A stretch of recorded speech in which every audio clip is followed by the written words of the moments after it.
Thank you,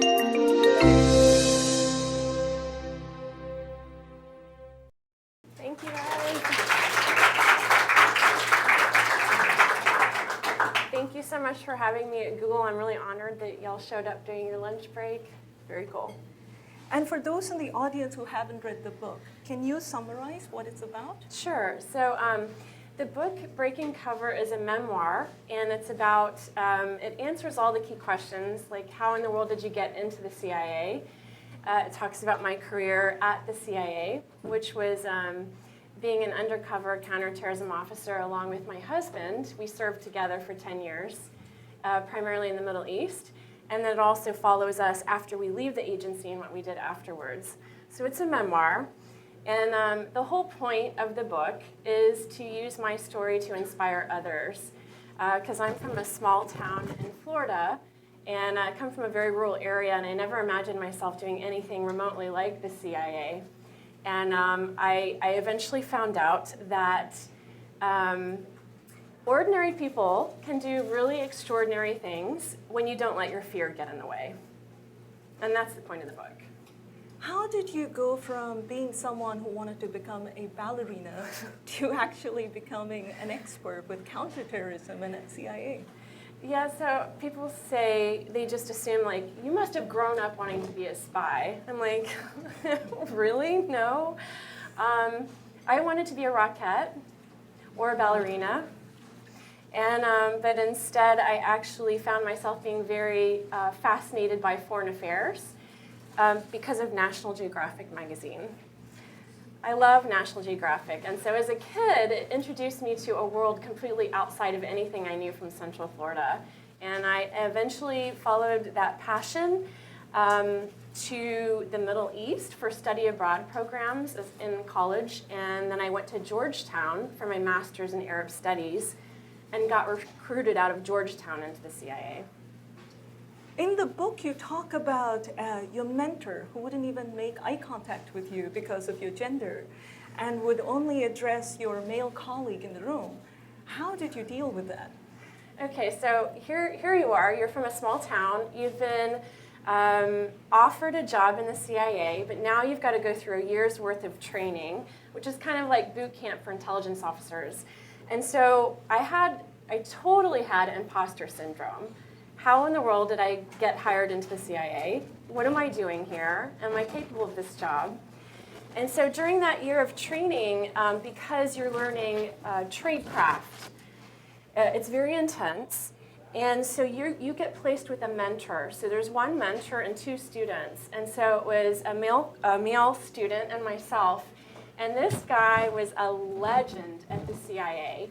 And on the first day, in the little tiny office where we were meeting, he introduced himself, and I realized he was only talking to my male colleague the whole time.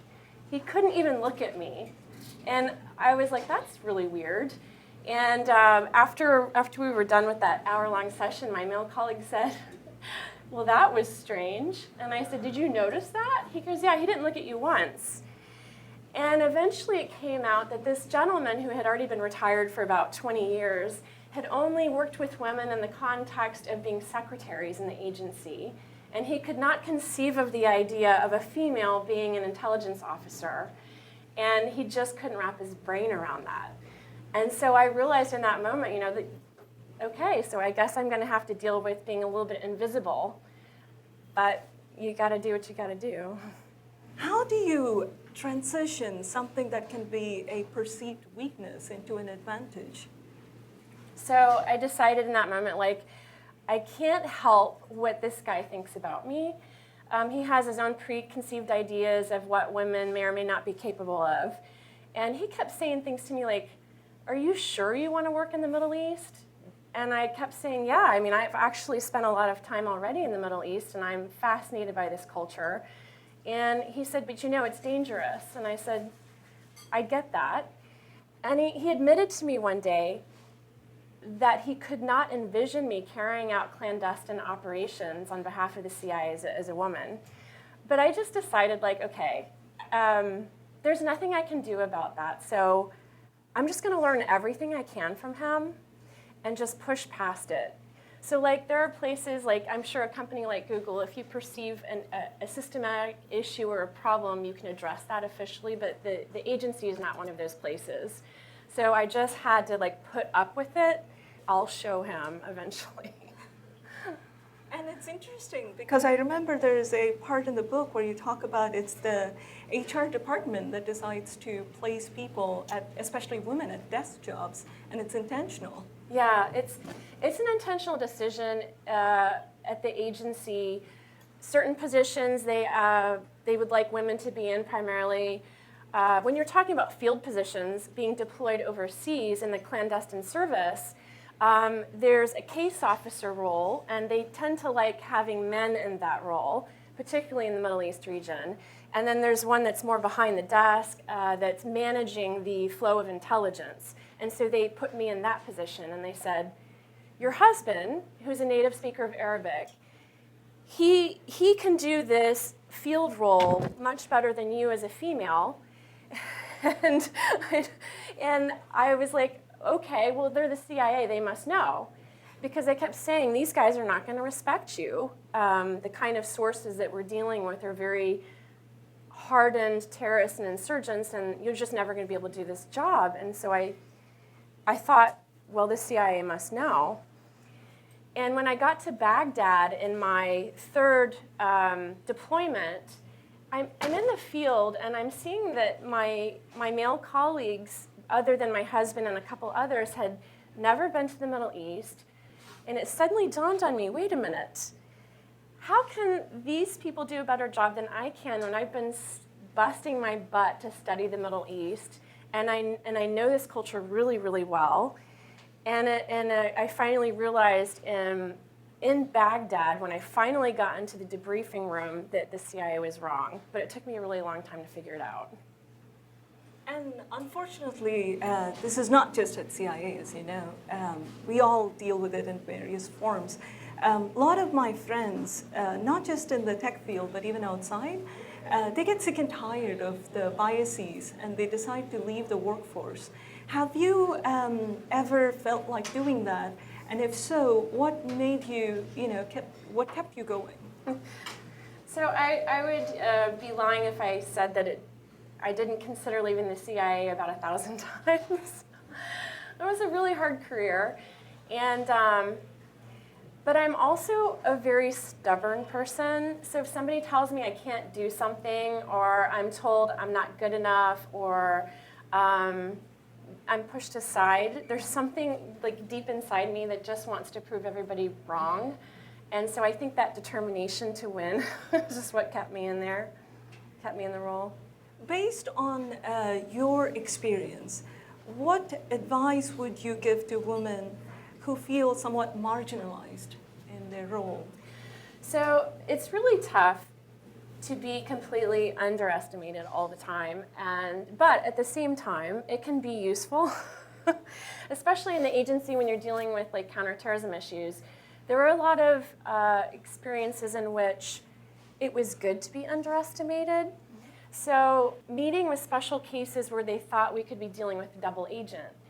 And so what was really useful was walking to a meeting with an individual from a different culture. Some were from the Middle East, some were from different cultures, who essentially thought that I didn't know anything. And so I used that to my advantage in those meetings. And so I would get people to open up to me, not realizing what they were doing. So being underestimated, you can't help what other people think about you. You have no control over what's going on in somebody else's mind. But what you do have control over is the extent to which you develop yourself to a point you can no longer be ignored. So all those years when people thought I wasn't intelligent, I couldn't know anything about Arab culture, I put my head down and I decided to figure out how to do this job better than anybody else. I mean, I just decided I've got to figure out how to be a really good intelligence officer. And so I built up this expertise over time, a counterintelligence and a counterterrorism expertise, until finally the point at which I demonstrated very clearly that I could walk into a debriefing room with an Arab source and get him to give me intelligence he wouldn't give other people, And then finally, finally, after years and years of building up this knowledge, could prove myself. And then I could use that leverage to get the kind of job I wanted in the CIA, which was that special job looking at potential double agents and things like that. But it's a slow process. It takes time to become an expert in your field. But I would just say, like, do the best you can to become really good at that thing you're most passionate about. And then make it so that people can no longer ignore you because you're so good at your job. This is a bit of a loaded question, I admit, but do you think you would have ultimately achieved more in your career if you were a man? I know that is a loaded question, isn't it? I don't know, and I guess I try not to think of it that way. I'm the eternal optimist, so even when I'm up against something that's a huge challenge, I just, I guess I feel like eventually on the other end of this, something good's going to work out. And if I think back to what if I had been a guy or what if this, I guess I try not to think of it that way. In the book, you talk about how sometimes being open and smiling can be misconstrued as one-dimensional and naive. How did you deal with it? Do you think that sort of assumption is warranted? And also, does it make sense for us to put up a tougher exterior? So you guys can tell just in the short period of time we've been in this room that I'm a fairly outgoing, smiley personality. I really enjoy interacting with people. And so I have noticed, especially in an environment like Washington, D.C., people assume that when you're nice and friendly and open and smiley, you are not multifaceted, that you're not intelligent. And it's not people being jerks. They don't even really often understand they're creating these ideas about you in their head. But I learned in DC and in the Middle East how to show other aspects of my personality at different times. So I learned when I was in a place like Cairo as a student studying culture, I learned how to stand up for myself in situations where I was being taken advantage of. And that's when the smile comes off your face, and that's when you show the rougher part or the more aggressive part of your personality. So coming from the South, as a good Southern girl, where you don't show when something's wrong, or you don't, you have to be very subtle in how you approach people when something's wrong. It doesn't work in a place like Washington or the CIA or the Middle East. You have to find ways to reveal the multidimensional nature of your personality. So I can stand up for myself. I can get aggressive when I need to. And understanding and having the confidence to do that was something I learned in the Middle East. And earlier in the talk, you mentioned imposter syndrome. And this is something that's not tied to just being a woman. It cuts across gender. And you also talk about one of your male colleagues who also dealt with it. How does one overcome imposter syndrome? Yeah, okay. Has anyone in this room, raise your hand if you've ever dealt with the whole imposter syndrome issue? Okay. I feel so at home right now. That's so interesting because I came to Google thinking you guys all knew how awesome you are all the time. And Jasmine's like, no, we feel it too. Yes. And so, imposter syndrome, I think there's something refreshing about knowing that you're not the only person who suffers that. Okay, so I get into the CIA. I've never known anybody who worked at the CIA. I've only seen it in Hollywood movies. So in my mind, people were prepped their whole lives to be CIA officers. They're all martial artists with black belts. They all speak 5 languages. They're all total cultural savants who traveled the world. And so you walk in there all meek and mild and thinking, I'm not sure I can do this. And then you discover how very wrong you were. And you look around you and you're like, okay, these are just regular human beings here in this building.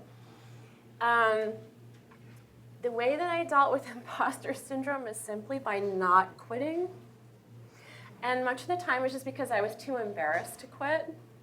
And so sometimes I like to tell people I've had a lot of success in my life simply just because I hung in there longer than other people. The secret to my success. And it's because I think when you struggle, when you work so hard to deal with your imposter syndrome, the process of that struggle breeds something really beautiful in you in terms of your expertise. When I had a meeting and the guy sitting across from me is telling me he's an Al-Qaeda Amir, and he's telling me he's been running operations in Baghdad, and something about his body language is telling me intuitively that there's something wrong with this guy. And I sat in the struggle for weeks after this debriefing trying to figure out, why is it bothering me? What about this guy is giving me this bad feeling? And after weeks of trying to go through this debriefing in my head, I suddenly realized this guy wasn't acting like an Al-Qaeda Amir. He wasn't behaving like all the other terrorists I had dealt with. When they walked in a room, these other guys, they walked in like they owned the place. They had the biggest egos I have ever seen in my life. And I suddenly realized this guy didn't have an ego. And he was scared. And when I picked him up in my car, I actually had a moment where I thought, this guy's going to pee his pants. Like, he was shaking like a leaf. And after weeks of going back through the entire meeting, this struggle brought me to a point where I said, I don't think he's what he's telling us. I don't think he's an Al-Qaeda Amir. I don't even think he's in Al-Qaeda at all, never mind being the leader of a cell group. And it turns out that after a couple of months of intensive efforts for me to vet his information, he was never in Al-Qaeda. And so that struggle brought me to a place where I suddenly had this confidence, like, I can read body language, I get the culture enough to realize when something's wrong, and then finally that whole imposter syndrome thing, it finally went away. And it was like a turning point in my career when I realized that I was actually really good at intelligence. So the moral of the story is just hang in there. You know how biases goes both ways. Like how people judged you in Middle East, we tend to have all these stereotypical ideas about people from Middle East as well. But you have spent a lot of time with them, you know them on a personal basis. What are some of the misconceptions that we as Americans have against them? So I mean, the first thing is that when you don't interact with a certain people group, you tend to have the worst ideas about them. And the thing that I love about people from the Middle East that you realize immediately when you go to the Middle East is how hospitable people are and how they will literally give you the shirt off of their back. The way they treat visitors, the way that they welcome you into their home or welcome you to their country is, I learned what hospitality was from Arabs. And it taught me a lot about being a better person. So that's one thing I like to tell people. Another thing that makes me crazy is when I hear people say things like, oh, you served in the Middle East. It's that place where people just kill each other all the time, and this has been going on for thousands of years, and it sounds like, oh, they're just animals over there. They just love to fight. You know, they're just warmongers. And what makes me crazy about that is it's a fundamental misunderstanding of the Middle East. There's a lot of identity politics that exist in the Middle East that are different than what we have in America. Our political system here is very different than the political system in the Middle East. And so what you have, you don't have separation of church and state. They're integrated into one. And so that creates a completely different dynamic in terms of identity politics and fighting for control over ideology, which is fighting for control over power. It's not because people aren't fighting each other because they just love warring or they're just these animals. It's that they're dealing with a different set of political circumstances. And in order to understand that, you really have to look at and recognize how different the systems are that we're dealing with. That's quite fascinating because most of us hear about terrorism and terrorists, based on headlines that we get, through media, but you know them as people beyond criminals, and that is really interesting. We don't get to see that side of those people. The most fun part of my job as an intelligence officer, everybody thinks it's Hollywood. You're driving fast cars, you're drinking martinis, you're doing all this high-speed stuff. But what I find the most fascinating aspect of being an intelligence officer is the psychological aspect of those interactions with another human being. So the way I like to explain it is, you have created a relationship with a guy who you have nothing in common with. As a counterterrorism officer, your job is to get insider information. You need to stop terrorist attacks from occurring. So who are you going to be meeting with? You're going to be meeting with penetrations of a terrorist group. These are guys who have turned on the rest of the terrorist group and have agreed to be the mole. They've agreed to risk their lives to partner with the CIA to give you this intelligence. So while he's a terrorist, while he has clearly killed people, he now is at a place that he's willing to work with you. If you mishandle his intelligence, if you mishandle his identity information, you could get him killed. So he's risking his life to be meeting with you. So if I'm going to be interacting with this human being to get intelligence out of him, fundamentally, he has to trust me. And if I walk through the door and I'm the opposite of what he's expecting as a female, he's not going to trust me. So how do I connect with this guy who has crazy hardened ideology, thinks women should never leave home, and if they leave home, they should be completely covered and have a male escort? How am I going to connect with him? If I want him to see me as a human being, I have to understand who he is. And it's got to be something other than terrorist sitting in a seat across from me. He has strengths, he has weaknesses. He has his own motivations. And if I'm going to work with him in intelligence, I have to know what his motivations are. Is he doing this for money? Is he doing this to take out the competition? Is he doing this because he no longer buys into the ideology and he's had it with Al-Qaeda and he's willing to risk his life to work against them?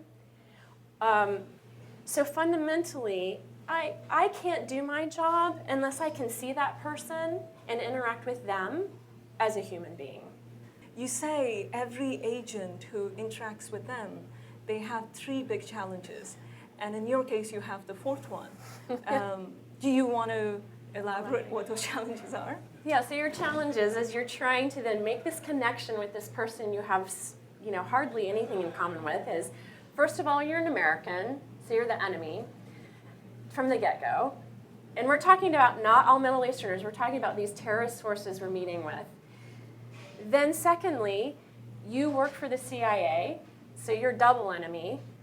And then thirdly, it's assumed you're Christian if you're white. It's obviously not necessarily the case, but they assume that. So you're American, CIA, Christian, and then female. So it's like you have the deck stacked against you. And so you have to figure out, preparing for my first debriefing in Baghdad, I realized, okay, again, I can't help what that guy thinks of me when I walk through the door, but I've got to figure out very quickly how to make this connection with him. So I've got to take all of his assessments about me and turn them on their heads. I have to absolutely turn them upside down. And the reason why it's got to happen quickly is because we're getting shelled constantly, and we're in the green zone, and we've got a curfew, and we've got all of these external things going on. So we have got to make this meeting happen quickly. So I walk in the room, and I have to be sure that my body language is exuding confidence. Even though I am terrified, I'm excited, I'm shaking, but I don't want him to see that I'm shaking, so I'm like deep breathing exercises. I greet him in Arabic. I greet him using Arabic phrases that show, they're not like shukran, afwan, like thank you, or silly phrases. I'm using phrases that demonstrate I've studied Arabic. And then I'm talking to him about something that matters to him. So I've studied this guy inside and out, and I know that the guy I'm meeting with has this huge ego and he feels really important. So I stroke his ego. I say, Abu Muhammad, I am so impressed by what you have done in the last few months. You have been incredibly brave by sharing XYZ. What you have done is literally pushed Al-Qaeda out of your village. I'm really impressed with you. So I'm stroking his ego. I'm making him feel important because we all want to feel important. And then I got to show him that I'm intelligent. So I have to talk about Iraq writ large, my knowledge of Iraq, what kind of a country Iraq is. I have to show him that I know specifically how Iraq is different than the rest of the Middle East, what makes Iraq unique. And as I'm having this conversation with him, this like back and forth, nice to meet you, and this exchange, I'm seeing his eyes like twitching because I am not what he expected. And so I know that it's working. And so I continue this dialogue with him, and I can see that I am shocking the heck out of him. And about 5 minutes into this exchange, where I have confronted every single misassessment, he has this moment where he just decides, like, wow, she's smart, I like her, and I'm gonna work with her. And now we can get down to business, and now I have taken my disadvantage as a female, and now I've turned it on his head, and now he wants to impress me because I'm a female. Fine, I can work with that. If that's what we're dealing with, fine. And so I realized that if you are, that anyone can use this strategy to deal with people who don't fundamentally understand who you are, but you have to work with them nonetheless. I'm going to switch gears a little bit. There have been a lot of shootings recently, including the one at our YouTube campus. Is there something that we as civilians can do to be more alert and stay safe? Yeah, I know, that's such a tiny question. Such an easy question you asked, Jasmine. So I think the most important thing is to realize where you're most vulnerable, because some attacks were surprise, like this one, and you can't plan for that, and you can't really prepare in many situations for the lone wolf to crack and do what this woman did.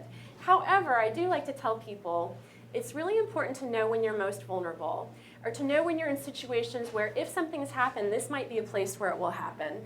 So it tends to be in places where, like, you're at a concert, or you're at a mall during Christmas time, like buying presents in December, where you're in large gatherings of people, you're at a sporting event. Whenever you're in places like that, you have to just say, okay, in this moment I realize that I am in a place where this would be, we're just target-rich environment for a terrorist.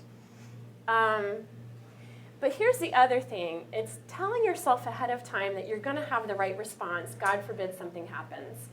Because when an attack occurs, you have a surge of adrenaline that courses through your body. And you have one of three reactions. It's either fight, flight, or freeze. And it sounds really basic, but a lot of people freeze in those situations because they're so overcome by fear, or they don't know what's happening. And so the idea is to tell yourself ahead of time, God forbid I am ever in one of those situations, I am not gonna freeze. And so sometimes survival is as simple as not freezing. And the CIA gave us training because a lot of us were sent to war zones and places where we could be ambushed. And the idea is that the place where the attack occurs is called the X. And you have to do anything possible to get off the X in those situations. So they actually trained us, find out where the threat's coming from, which direction, and run the other way. And again, it sounds really like, really? The CIA has to teach you people that? But yes, they do. And actually, I think as human beings, just recognizing the potential responses and being able to say, like, you're taking your family out and you guys are in a public place and you realize we could be a little bit vulnerable here. Where are the exits? The exits, so when I go to a concert, I look at the concert hall and I already exit, exit, exit, exit. Where is everybody going to go? Probably that direction. Is there another direction I could go to not get involved in a stampede? These are the kinds of things I think through in my head. Where's cover or concealment? If something happened right now, where would I run? And so as a counterterrorism officer, I'm a little sick like that. I choose these things all the time. But anyway, it gives you an idea of what you can think through in your head as you're dealing with an attack like what just happened on your YouTube campus. How long did she have her weapon out? Did she brandish it for several seconds? Did she give anybody a moment to respond? Or did she literally just pull it out and start shooting? So the questions are, how much time do you have? And to just do anything, I'm telling you guys, anything to get off the X. That's actually a great advice. As someone who has dealt with a lot of people with ill intent, can you even spot them in public? Is it even possible? I mean, once they pull the gun out, then of course you know. I think that you could be quite surprised at how much you can see when you're paying attention. I was with my family. This was during my CIA training, so I started learning how to pay attention to my surroundings at this period of time. And we were in a toy store, and this story is actually in the book, so you'll recognize it. But we were in a toy store, and we were walking down the aisle, and I saw this guy crouched down by the Barbie dolls. And he looked weird. He looked unkempt, like his hair was like not combed, like half of his shirt was tucked in. He just looked super sketchy. And he like made the hair on the back of my neck stand up. And so I literally watched this guy's eyes glom onto my 6-year-old niece and watch her walk down the aisle in such an inappropriate manner, I could barely put it into words. In that moment, all I thought in my head was, pedophile, pedophile. And, like grabbed her and like ushered her through the aisle. And I didn't have confidence at that point to like say something because I was like second guessing myself. Am I correct? Is that right? What could I say? Like, I think there's a weird guy in aisle five. Like, what do you tell people? Knowing what I know now, I would have gone back in time and I would have gone to the front desk or whatever and said, there's a really sketchy guy in aisle 5. He looks like a pedophile to me, but, I'm just letting you know. So it's interesting because I noticed something. I was paying attention to something that didn't look right. And so I think you really have to honor your gut feeling when something is out of place. And the more you pay attention to your surroundings, the more you'll see things that just don't fit in or just don't look right. And you'll be surprised. Yeah. That makes sense. Last question, and then we'll move on to audience questions. What's the most valuable lesson that you learned at CIA that might be applicable to everyone, including us civilians? So it really it's the theme of today, which is you have to find a way in your job to be authentically who you are.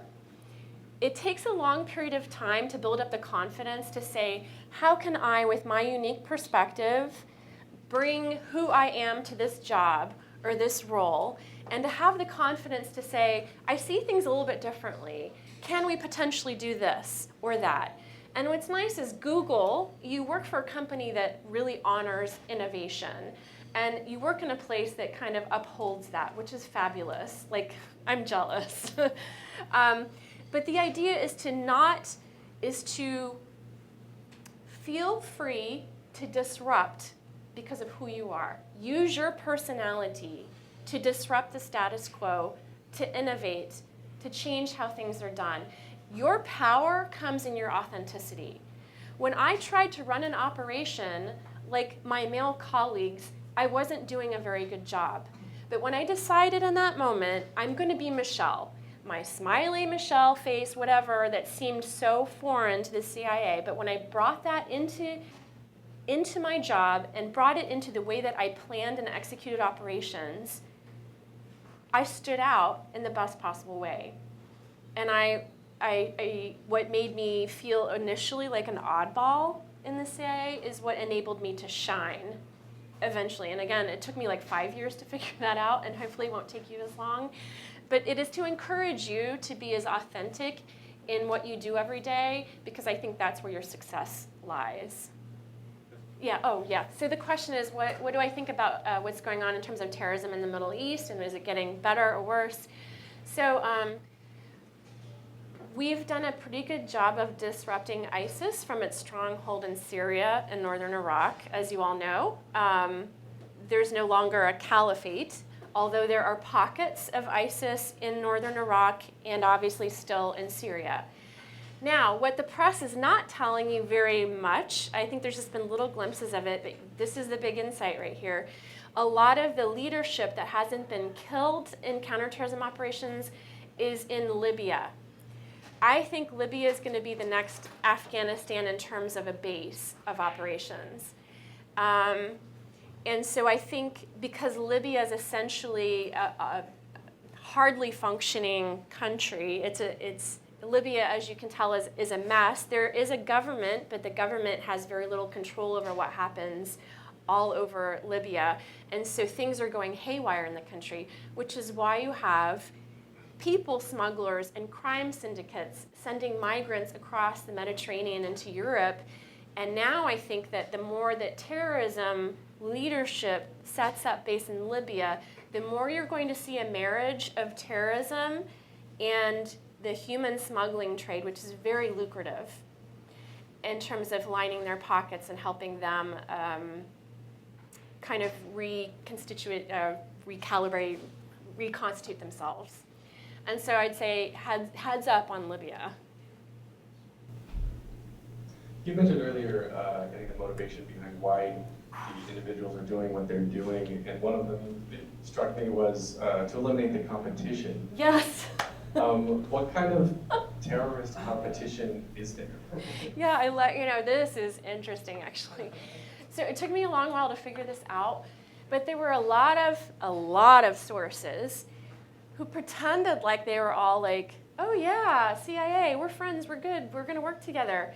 When in effect, they had never intended to leave terrorism behind.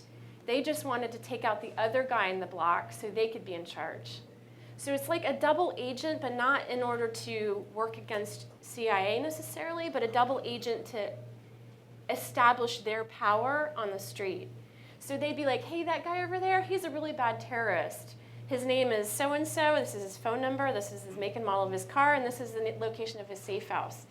Next thing you know, CIA or military troops take out that guy. Next thing you know, we find out a year later, we took out the competition and that guy took over as head honcho and was playing us essentially. That happened more often than we'd like to admit.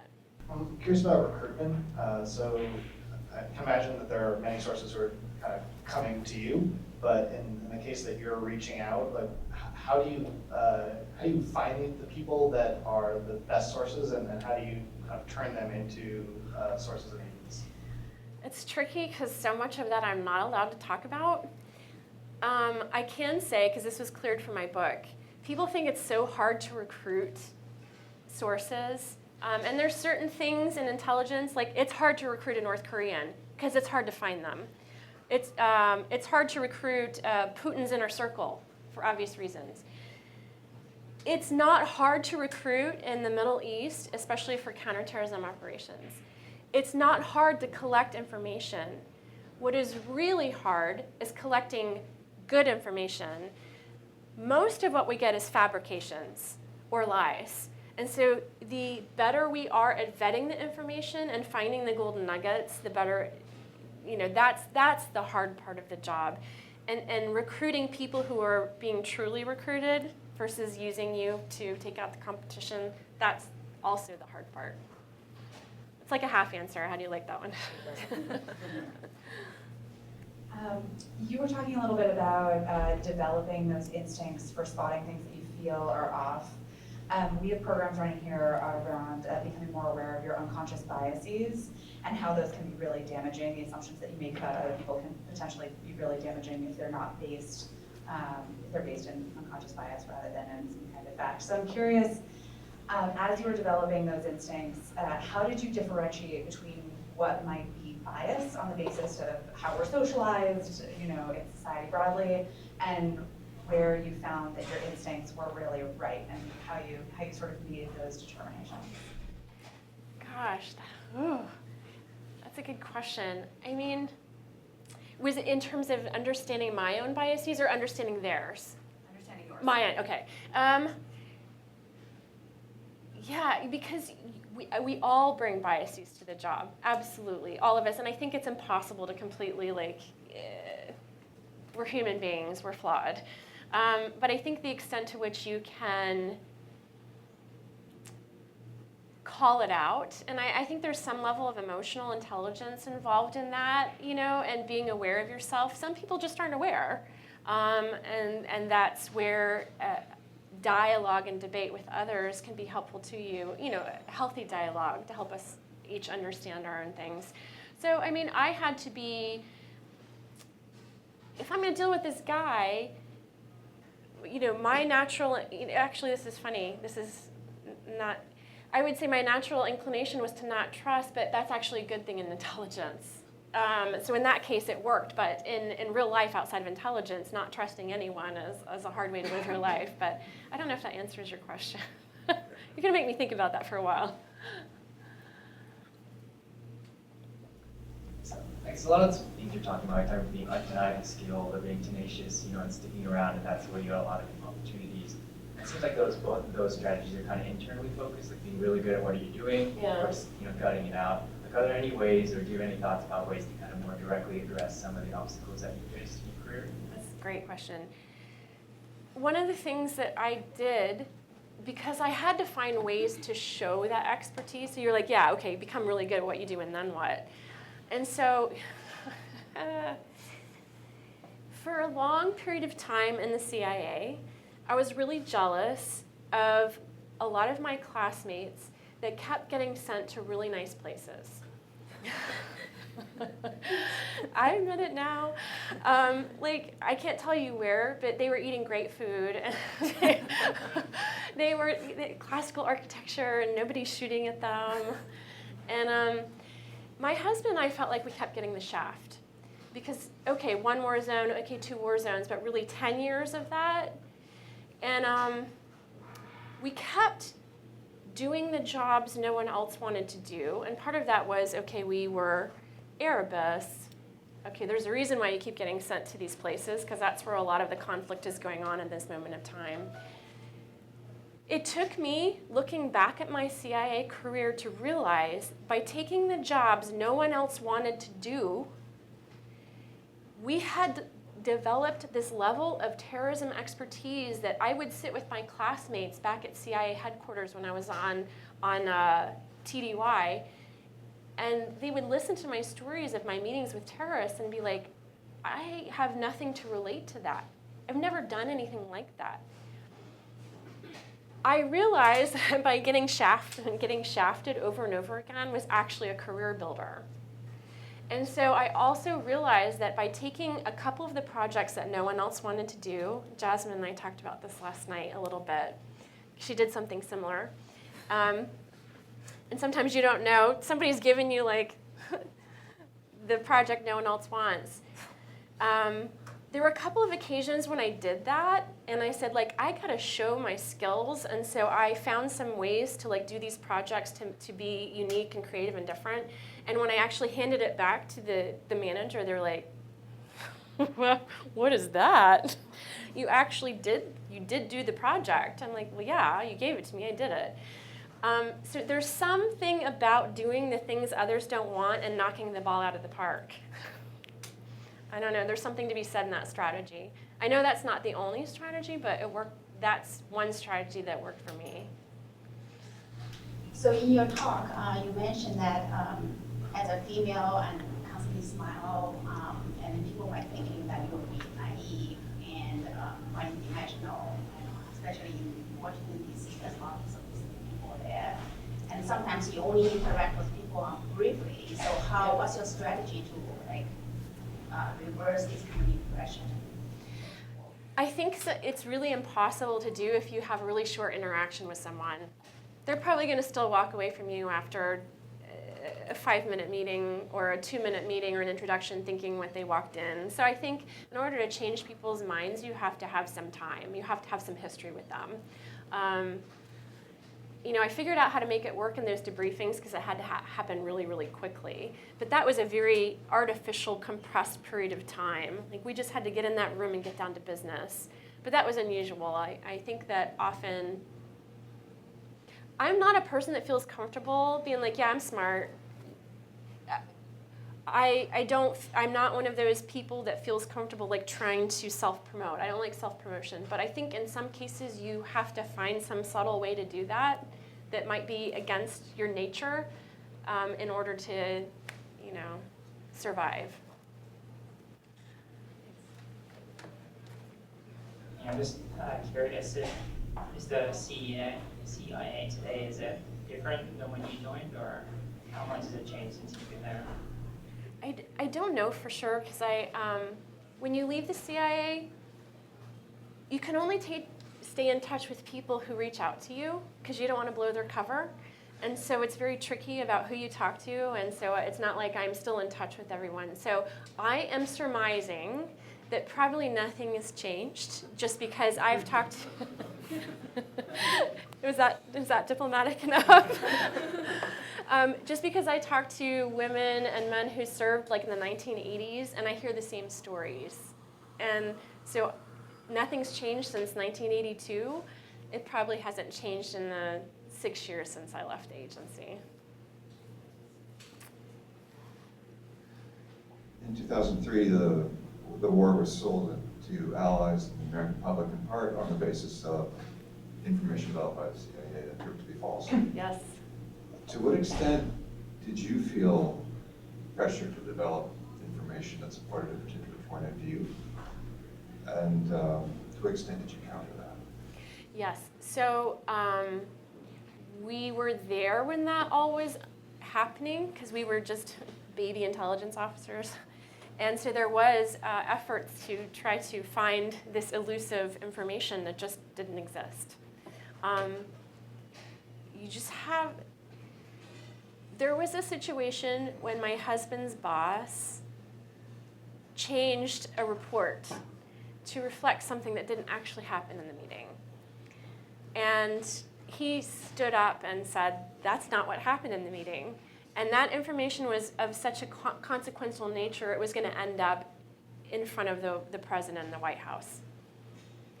My husband basically got nixed on his annual performance because he stood up to his boss and said that never happened.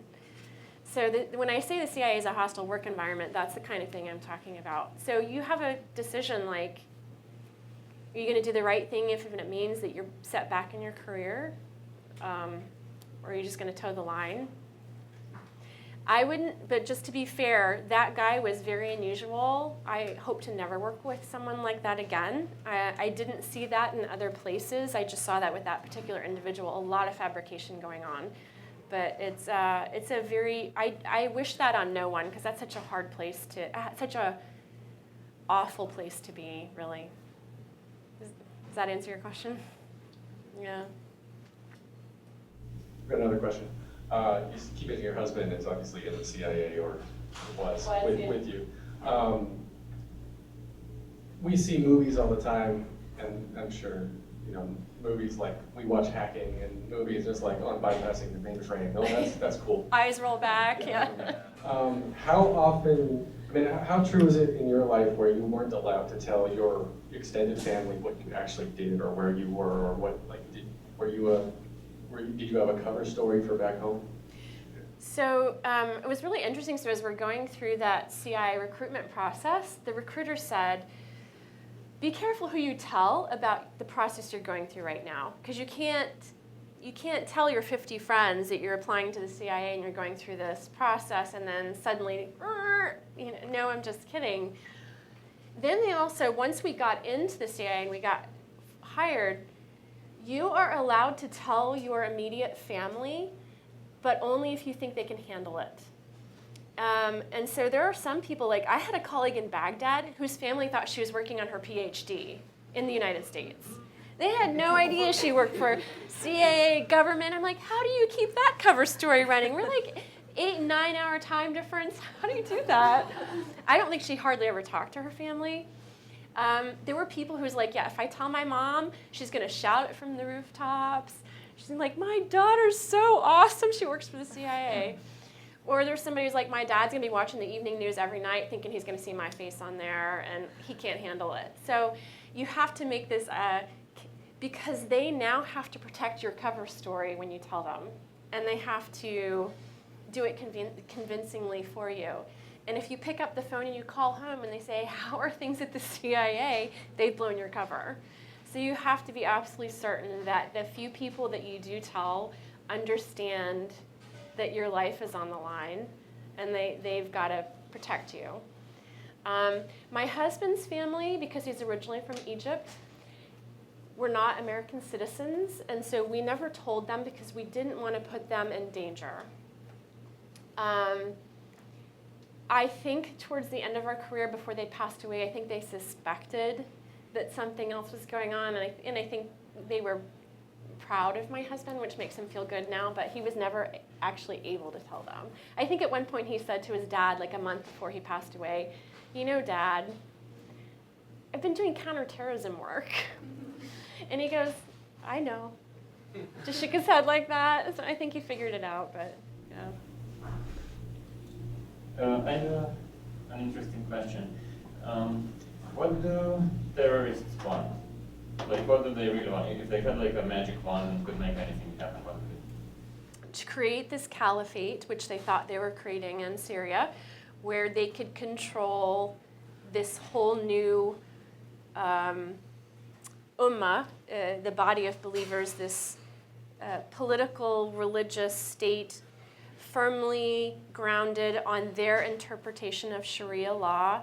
And of course, the guys that are terrorists really want this to be, you know, the woman doesn't leave the home uncovered, and the men are warriors, and you give people a choice to convert to Islam or die. Like, so their interpretation of Islam is what you see on the TV, and in their perfect world, their idea of perfection is this caliphate, really. Yeah, and the caliphate then being used to then spread Islam to the rest of the world, and specifically their interpretation of Islam, and bringing that either by missionary efforts or force. So would you say that in some ways they're idealists? Yes, absolutely. Mm-hmm. So I have a question about what is the reason make you leave CIA, and what's your current how do you think your current career or life compared with previous CIA life? So after 10 years of war zones and working weekends, working holidays, not seeing your family except maybe once a year for a couple weeks, being undercover, working in places where you're constantly looking for hostile surveillance, because we were in places where there were carjackings and kidnappings and Al-Qaeda was running around. So it was like this really intense and hard way to live, where Joseph and I are constantly looking if somebody got an AK-47 or an RPG aimed at us. It's not sustainable, that lifestyle, and we were exhausted. And also at that same time, I felt this spiritual calling to write this book. And I knew that in order to help inspire others with my story, I had to do it in true name versus pseudonym, which meant I'd have to leave the CIA and I'd have to request permission to drop cover, which is a big deal, and they don't have to do it. So after 10 years, we left, and I actually started writing this book, Breaking Cover, when I was a year before I left the agency. And now I feel so free. Like, nobody's trying to shoot me most of the time anyway, right? Like, I understand the United States is still a dangerous place and all, but it's very different than what our former lives were. The fact that that I can be sharing these stories with you gives me a lot of joy to share my stories and inspire others, and so I could not be happier at the moment. How do very public events affect your ability to build trust with your contacts and your ability to do your job? Public events like speaking events or? Very public events like Benghazi in the news. Oh, sorry. How do those events affect? Your ability to like develop that trust you need. Got it. You know, it's really hard to tell your sources these days. Trust me, your name will never get leaked. I think there's just been so many leaks, so much classified information has come out, and it's made our jobs, I can tell you, every time there was a leak and we were still working at the CIA, we had all kinds of sources quit left and right. Because once those names were leaked, people's lives, they either had to get out of Dodge or they were killed. So it is very hard these days to recruit new sources because we can't really. I can do everything I can to protect you, but I can't help what other people do. So it's hard. Yeah. So kind of getting this picture of the CIA as a bureaucratic, little boy network, very hidebound, very somewhat rigorous in their determination of we've always done it this way. Yeah. And at the same time, the terrorist organization or something like the Westboro Baptist Church beats the mafia. Are there any upsides? I mean, this doesn't look like a recipe for any sort of improvement, even long term. Yeah, I think that the CIA, there are a lot of good people at the CIA that succeed and protect us every single day despite this bureaucratic organization that is still living like it's 1960. We're going to need some serious strategic and visionary leadership to change that. I don't see that happening. I really don't. I'm a realist in that regard. Usually I'm an optimist, but I've been in long enough to realize it's probably not going to happen. But I think that the world has changed so much and we're still pretending like we're in a Cold War. We haven't adjusted the way that we carried out operations to the new realities that we're dealing with. So I think that we're not doing as good a job. America deserves better. I don't know how to get us there, but even having these talks, I hope in some way will influence some people to join who are going to be visionary people in the future and maybe bring something new and fresh to the CIA. What are your thoughts on Edward Snowden's actions and what he revealed? He put a lot of people and sources in danger. So I don't have a very high opinion of Mr. Snowden. Let's just put it that. A lot of the programs that he talked about were not secret programs in the sense that they weren't this. They were coordinated amongst all of the entities in Washington that have oversight over intelligence. So it wasn't like a rogue. They weren't rogue programs in that regard. The way that the media makes it sound is if they were the NSA in its own rogue program, but you have congressional oversight and you have this oversight and that oversight. So they were, these programs were, as I understand it, properly coordinated, but he released so much information that was so damaging to our relationships with our allies abroad. I mean, almost all of our ambassadors had to have meetings after that where they basically were told by the president or minister of interior in that country, like, we can't trust you people. You guys can't keep anything a secret. And so we're not going to tell you secrets anymore. So our counterterrorism fight has suffered, our ability to work with our foreign powers on law enforcement and migration issues has suffered a great deal because of that stuff. Is there any sense of responsibility for if we weren't spying on Americans, it would have been an issue? Then you get into the details of is it spying, it's metadata collection, then how are you using it and all of that stuff. Yeah, I mean, because then the question would be, to the oversight committees, you thought that was okay, but now we're telling you, or if you disagree with that, then there's a debate about should we be doing this or not. Yeah, I mean, this was a delight. Thank you for coming here and sharing your experience with us. We really appreciate it. Thank you, Thanks, Jasmine. Michele. Thanks, you all.